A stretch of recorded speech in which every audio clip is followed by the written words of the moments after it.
Hello friends, welcome to my YouTube channel. I am Simran Dwivedi and you are watching Simran Classes.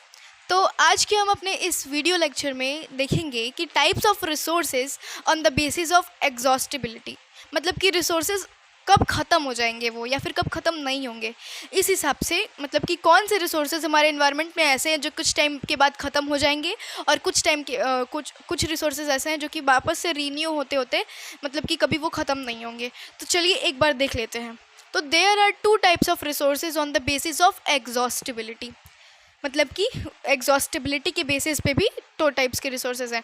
पहला तो renewable और दूसरा है non renewable. तो देख लेते हैं रेन्यूएबल। तो those natural resources which get replenished in the environment over a short period of time. Short period of time in the sense कि मतलब कि हमारा ह्यूमन टाइम पीरियड, मतलब कि 100 ईयर्स के आसपास जो रिसोर्सेज वापस से रीन्यू हो जाते हैं और उतने ही क्वांटिटी में वापस से आ जाते हैं, उनको हम कहते हैं रेन्यूएबल रिसोर्सेज। मतलब कि शॉर्ट पीरियड ऑफ टाइम, एक बार मैं फिर से समझा देती हूँ कि वैसे रिसोर्सेज हमारे एनवायरनमेंट में जो कि हम ह्यूमन टाइम पीरियड, मतलब कि जितना टाइम हमारा ह्यूमन का है, तो एवरेज हम आज के ज़माने में तो 65-70 ईयर्स है हमारा ह्यूमन का एवरेज ईयर, पर हम उसको 100 मान के चलते हैं। तो 100 ईयर्स के अंदर अगर कोई भी रिसोर्सेज वापस से रीन्यू हो जाता है तो उसी को हम कहते हैं रेन्यूएबल रिसोर्सेज। जैसे कि water, forest, wild life, fish, plant, soil, ये सब रेन्यूएबल रिसोर्सेज हैं। जैसे कि वाटर साइकिल प्रोसेस के द्वारा रीन्यू हो जाता है। अच्छा, मैंने अपने पिछले वाले वीडियो लेक्चर में ऐसा कहा था कि जो वाटर का जितना हम कंज्यूम करते हैं उससे बहुत लो रेट पे वो फिलअप हो पाता है। पर एक बात सोचने की है कि अगर हमारे देखा जाए तो हमारे अर्थ पे अराउंड 71% ऑफ वाटर है। तो वो उतना सारा वाटर, मैंने उस टाइम फ्रेश वाटर का बस बात किया था, पर इसमें मैं पूरा जितने भी वाटर है हमारे अर्थ पे, सलाइन, सॉल्टी, हर तरह के वाटर के बारे में मैं बात कर रही हूँ। तो वो वाटर है रेन्यूएबल रिसोर्सेज। क्योंकि 71% ऑफ वाटर, उतना ज़्यादा वाटर एकदम से ख़त्म नहीं हो सकता है। तो इसीलिए जो वाटर, जितना भी वाटर हमारे हमारे अर्थ पे प्रेजेंट है, वो सब है रेन्यूएबल रिसोर्सेज की कैटेगरी में आता है। देन फॉरेस्ट को आजकल हम लोग काट रहे हैं, वो बात अलग है, पर फॉरेस्ट क्या करते हैं कि रिप्रोड्यूस हो जाते हैं और नए प्लांट उसी कैटेगरी के वापस आ जाते हैं, मतलब कि उसी स्पीशीज़ के। तो फॉरेस्ट भी एक रेन्यूएबल रिसोर्सेज है। वाइल्ड लाइफ, जैसे कि जो एनिमल्स हैं वो भी रिप्रोड्यूस करके अपने ऑफ स्प्रिंग्स आ जाते हैं उनके, तो वाइल्ड लाइफ भी एक रेन्यूएबल रिसोर्सेज है। फ़िश भी रिप्रोडक्शन के ज़रिए एक बार में फ़िश 100 to 1000 एग्स को देती है, मतलब कि ले करती है एग्स। अब उसमें से कुछ जानवरों द्वारा खाए जाते हैं, मतलब कि क्या बोलते हैं, मराइन एनिमल्स द्वारा खाए जाते हैं। मराइन एनिमल्स जो कि वो वाटर में रहते हैं, एक्वेटिक एनिमल सिंपल है। प्लांट्स भी अपना ऑफस्प्रिंग को पैदा कर लेते हैं। ठीक है, तो ये सब हमारा हो गया रेन्यूएबल रिसोर्सेज का। If the renewable resources are over exploited for the sake of human greed, this resources can get exhaust also. अगर हम लोग देखें तो हमारे ह्यूमन ग्रीड के, मतलब कि ह्यूमन की लालच के ज़रिए हम लोग आजकल इतने ज़्यादा लालची हुए कि हम लोग कुछ नहीं देख रहे हैं, हमारे पूरे अर्थ को हम लोग बर्बाद किए जा रहे हैं। तो अगर हम अपने ग्रीड के लिए किसी भी रिसोर्सेज को ओवर एक्सप्लॉइट करते हैं, मतलब कि ज़्यादा अमाउंट में यूज़ करते हैं, हद से ज़्यादा, तो वो रिसोर्स एग्जॉस्ट भी हो सकता है, मतलब कि वो ख़त्म भी हो सकता है। जैसे कि अगर हमारा वाटर में, अगर हम लोग फ्रेश वाटर की कैटेगरी को देखें तो फ्रेश वाटर अभी आने वाले फ्यूचर में वो एग्जॉस्ट हो जाएगा।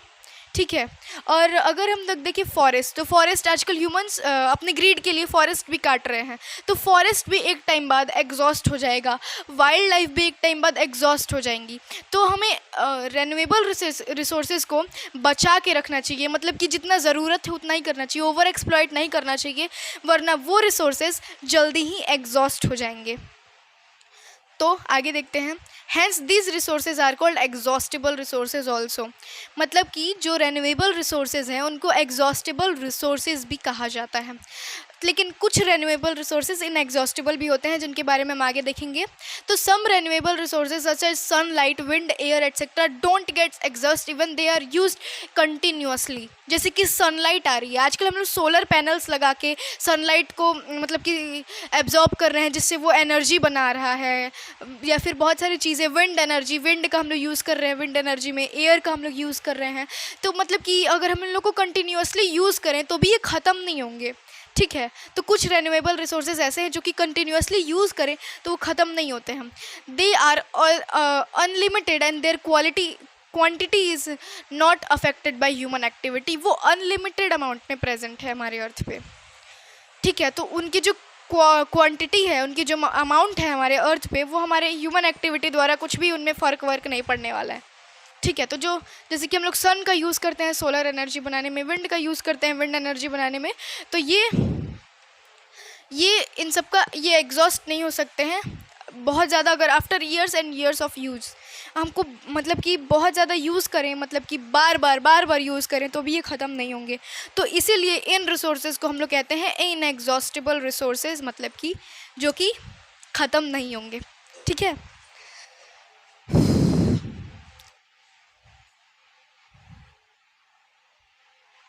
The word renewable means the substance which can be renewed.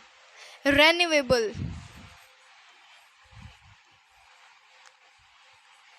Renewable resources का मतलब होता है वो सब्सटेंस जो कि वापस से रीन्यू हो सकता है, दोबारा नया हो सकता है, उस सब्सटेंस को हम लोग कहते हैं रेन्यूएबल रिसोर्सेज, ठीक है।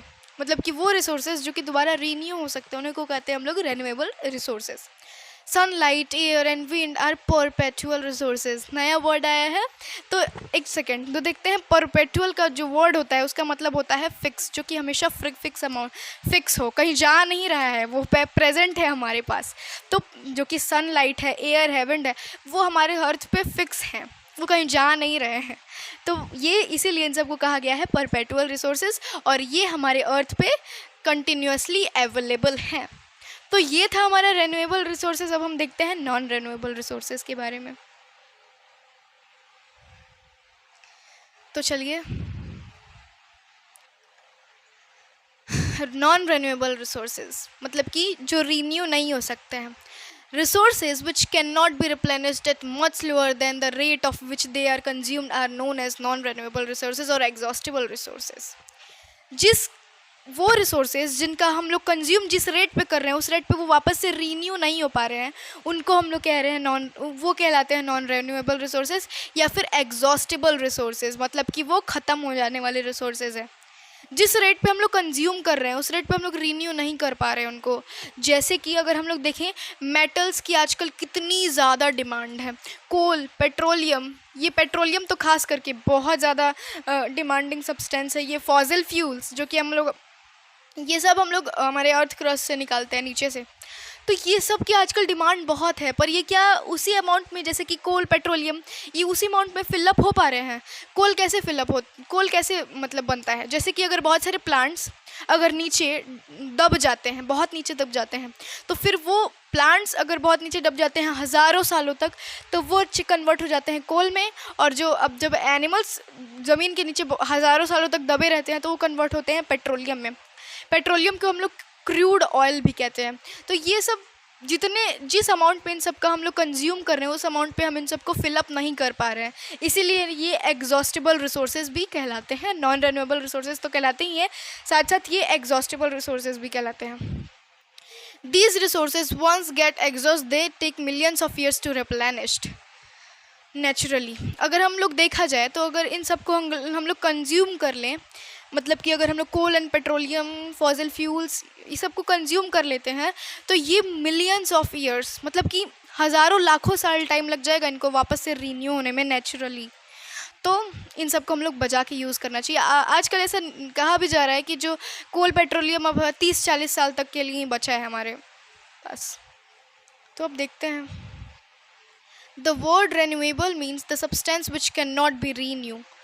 रेन्यूएबल का मतलब होता है कि वो सब्सटेंस जो कि दोबारा से नया नहीं बन सकता है, रीन्यू नहीं हो सकता है, उसी को हम लोग कहते हैं non renewable resources. These resources are recyclable such as metal and non recyclable such as fuels. जो रेन्यूएबल रिसोर्सेज होते हैं उनमें से बहुत सारे रिसोर्सेज को हम लोग रिसाइकल कर सकते हैं, जैसे कि मेटल्स हैं उन सबको हम लोग रिसाइकल कर सकते हैं। और बहुत सारे हैं जिनको हम लोग रिसाइकल नहीं कर सकते हैं, जैसे कि फ्यूल्स। रिसाइकल मतलब कि उस चीज़ को दोबारा यूज़ कर लेना, और नॉन रिसाइकलेबल मतलब कि उस चीज़ को हम लोग दोबारा यूज़ नहीं कर सकते हैं। तो ये था हमारा classification of resources on the basis of exhaustibility. तो चलिए हम नेक्स्ट वीडियो में classification of resources on the basis of development के बारे में डिस्कस करेंगे। तो इसी के साथ हम आज का वीडियो लेक्चर ख़त्म करते हैं। Till then keep learning. Thanks for watching.